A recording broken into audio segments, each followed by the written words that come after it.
Hello student, स्वागत है आपका श्वसन तंत्र के इस कालांश में। तो आज हम बात करेंगे श्वसन मांसपेशियों और श्वसन की क्रियाविधि की। जो नए स्टूडेंट जुड़े हैं वो चैनल को सब्सक्राइब करके बेल आइकन को प्रेस कर लें और वीडियो को शेयर करते रहें। तो आइए बात करते हैं श्वसन की मांसपेशियों और क्रियाविधि की। तो देखिए, श्वसन मांसपेशियां संरचना का भाग है और क्रियाविधि इस मांसपेशियों से होने वाले फंक्शन के बारे में बातें यहाँ हम करेंगे। तो पहला पार्ट है, देखिए श्वसन मांसपेशियां। तो श्वसन की इस प्रक्रिया में भाग लेने वाले इस संपूर्ण तंत्र में दो पेशीय अंग हैं, दो पेशीय भाग हैं। पहला भाग है मध्यपट या डायफ्राम, जिसकी बात हम पाचन तंत्र में और संरचना के परिचय में कर चुके हैं। दूसरा भाग होगा यहाँ पर अंतराप्रसुप्त पेशियां, जो एक नया अंग या नया भाग है हमारे लिए यहाँ सीखने का, क्योंकि डायफ्राम से संबंधित थोड़ी सी बातें हम परिचय में कर चुके हैं। लेकिन यहाँ पहले हम बात डायफ्राम की करेंगे, क्योंकि क्रियाविधि की शुरुआत डायफ्राम ही करता है। यहाँ मूल जो पेशीय संरचना है जिस पर ये पूरी की पूरी श्वसन की क्रियाविधि टिकी हुई है वो डायफ्राम है। तो देखिए, डायफ्राम क्या है, कैसी स्थिति में पाया जाता है, कैसे वर्क करता है, इसके लिए हमें थोड़ी सी जानकारी बॉडी कैविटी के बारे में होनी चाहिए। तो बॉडी कैविटी क्या है, देखिए ये मनुष्य के कंधे हैं और ये स्थिति है मनुष्य की कमर की। तो कंधे से कमर तक का, यानी यहाँ से लेकर कमर तक का ये जो बीच का भाग है, खोखला भाग, इस भाग को कहा जाता है मनुष्य की देह गुहा। और इस देह गुहा के मध्य में एक रेखित पेशियों की गुंबदाकार संरचना पाई जाती है। इस संरचना को कहा जाता है मध्यपट। अब देखिए, ये खोखला भाग है, कंधे से कमर तक का देह गुहा कहेंगे। इसके मध्य में मध्यपट पाया जाता है और इस मध्यपट के कारण से ये दो गुहा दो भागों में बंट जाती है, जिसमें ऊपर वाली जो गुहा है ये आगे उरोस्ती से, पीछे मेरुदंड से और बगल से पसलियों से घिरी हुई होती है। इसे कहा जाता है वक्ष गुहा। अर्थात ये केवल निचले भाग को, इस मध्यपट को छोड़ दिया जाए तो चारों तरफ से अस्थियों के एक पिंजर से, ढांचे से ढकी हुई होती है, जिसे कहा जाता है पसलीय पिंजर या कहते हैं वक्षीय पिंजर। इस मध्यपट के नीचे का जो भाग है इसे कहा जाता है उदर गुहा, एब्डोमन कैविटी। और इस एब्डोमन कैविटी तथा इस वक्षीय गुहा की बात करें तो ये मध्यपट जो है ये इस वक्षीय गुहा के फर्श का निर्माण करता है और उदर गुहा की छत का निर्माण करता है। यहाँ तक की बात हम एक बार नोट करते हैं। देखिए, इस मध्यपट से ऊपर का ये जो भाग है ये कहलाता है वक्ष गुहा, यानी कंधे से और मध्यपट तक का भाग कहलाता है वक्ष गुहा। ये भाग कहलाता है उदर गुहा। और बीच में ग्रीन कलर की डोम शेप आकृति में जो बनाया है ये है मध्यपट या डायफ्राम। अब देखिए, इस वक्ष गुहा की बात करते हैं। संरचना में हमने फेफड़ों के बारे में पढ़ा था।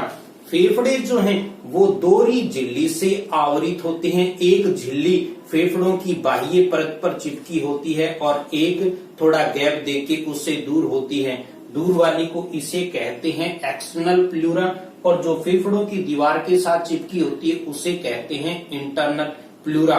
और इन दोनों प्लूरा के बीच में एक द्रव भरा होता है जिसे कहते हैं प्लूरल फ्लूइड। और प्लूरल फ्लूइड भरी हुई ये जो गुहा है ये गुहा कहलाती है प्लूरल कैविटी या कहते हैं इसे फुफ्फुसावरण गुहा। अर्थात फुफ्फुस कहते हैं फेफड़ों को और फुफ्फुस के आवरण की जो गुहा है उसे कहेंगे फुफ्फुस आवरणी गुहा अर्थात प्लूरल कैविटी। और इन दोनों ही फेफड़ों के बीच में मुष्टिका यानी मुट्ठी के आकार का और घूमी हुई संरचना के रूप में पाया जाता है मनुष्य का हृदय। हृदय की डिटेल बात हम आगे कर रहे हैं, जस्ट इसके बाद यही टॉपिक है, लेकिन यह थोड़ी सी जानने की बात है। देखिए, हृदय के ऊपर भी दोहरी झिल्लियों का आवरण पाया जाता है, यानी कि एक झिल्ली हृदयावरण के साथ चिपकी हुई होती है, एक थोड़ा गैप पे बाहर होती है। इन झिल्लियों के मध्य भी एक गुहा पाई जाती है और ये जो दोनों के मध्य गुहा पाई जाती है, इस गुहा को कहा जाता है हृदयावर्णी गुहा। हृदयावर्णी गुहा। अब इनकी बातें हम कर क्यों रहे हैं यार?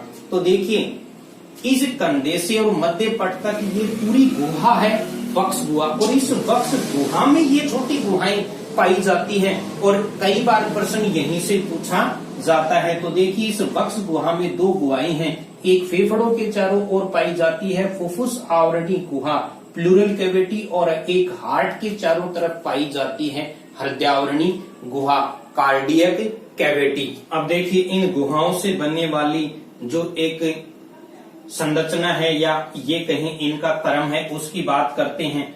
फुफ्फुस यानी फेफड़ों के चारों तरफ फुफ्फुस आवरणी गुहा, हृदय के चारों तरफ हृदयावरणी गुहा, और इन दोनों को यदि जोड़ दिया जाए तो इससे जो गुहा बनती है वो गुहा होती है वक्ष गुहा।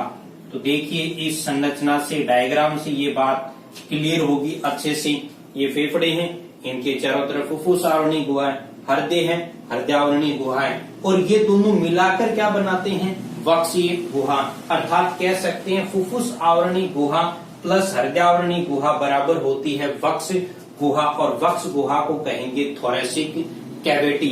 अब नीचे आ जाइए, देखिए ये क्या है? उदर गुहा। अर्थात यदि यहाँ इसे कहा जाए उदर गुहा को भी शामिल किया जाए इस क्रम में, तो देखिए वक्ष गुहा प्लस उदर गुहा, इन दोनों को मिला दिया जाए तो ये बनती है मनुष्य की देह गुहा, और देह गुहा को कहा जाता है बॉडी कैविटी। अब इस संपूर्ण क्रम को एक विशेष तरीके से हम व्यवस्थित करें तो इसको इस तरीके से कहा जा सकता है फुफ्फुस आवरणी गुहा प्लस हृदयावरणी गुहा, इनसे बनती है वक्ष गुहा। और यदि वक्ष गुहा और उदर गुहा को मिला दिया जाए तो उससे बनने वाली जो संपूर्ण गुहा है वो होगी मनुष्य की देह गुहा अर्थात बॉडी कैविटी। तो इस प्रकार से देखिए, दो क्रम बनते हैं गुहाओं के, फुफ्फुस आवरणी गुहा प्लस हृदयावरणी गुहा बनती है वक्ष गुहा, और वक्ष गुहा में जोड़ दिया जाए उदर गुहा को, एब्डोमेन कैविटी को, तो संपूर्ण जो गुहा रूपी भाग है वो बनाता है देह गुहा। ये महत्व है इस मध्य पट का, क्योंकि ये इस संपूर्ण गुहा के अंदर अलग अलग भागों में बांटने का कार्य करता है। स्वयं पूर्णतः रेखित पेशियों का बना हुआ है, जिससे कि आगे फंक्शन में, वर्किंग में इसका अहम रोल होने वाला है। अब दूसरे भाग पर चलते हैं। देखिए, इस संरचना के दूसरा भाग है अंतरापरशुक पेशियां। अब इनसे हम वास्तविकता में क्या अर्थ है इसका कैसे लगाएंगे, तो देखिए ये क्या है? परशुक। परशुक का मतलब होता है पसलियां। परशुक का मतलब है पसलियां। सामान्य भाषा में हम सीखना चाहें तो इसका मतलब है पसलियां, और पसलियां कोई भी व्यक्ति समझ सकता है क्या है। ये जो वक्षीय गुहा है इसमें पाई जाने वाली ये जो अस्थियां हैं ये पसलियां होती हैं। अंतरा का मतलब होता है दो के बीच में, यानी दो पसलियों के बीच में पाई जाने वाली क्या चीज? पेशियां। अर्थात दो पसलियों के मध्य पाई जाने वाली पेशियों को कहते हैं अंतरापरशुक पेशियां। और ये जो अंतरापरशुक पेशियां हैं ये कार्यात्मक रूप से दो प्रकार की होती है। एक होती है बाह्य अंतरापरशुक पेशियां, अर्थात इसे कहना चाहें तो क्या कहेंगे?